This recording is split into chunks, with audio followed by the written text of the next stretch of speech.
घर बनाना कोई बड़ी बात थोड़ी है, घर तो एक चिड़िया भी बना लेती है। लंबा चौड़ा खानदान बनाना भी कोई बड़ी बात नहीं है, वो तो एक पशु पक्षी भी बना लेता है। बहुत जमा कर लेना बड़ी बात नहीं है, वो तो एक मधुमक्खी भी जमा कर लेती है। अभी तो बस अपना अपना लाभ ढूंढ रहे हैं हम, अपनी अपनी लाभ की बात करते हैं, दूसरों की लाभ बात करना छोड़ो, किसी का लाभ हमें पचता भी नहीं है।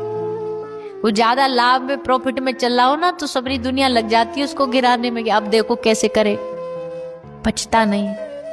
संसार में ऐसा ही होता है, इसलिए अपने कर्मों में कुछ अच्छा मिलाओ।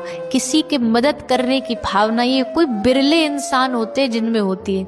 जीवन में कुछ पा लिया, कमा लिया, ये उपलब्धि नहीं है। जीते जी अगर हम संसार में किसी के काम आ सके, कुछ मदद कर पाए, ये उपलब्धि है।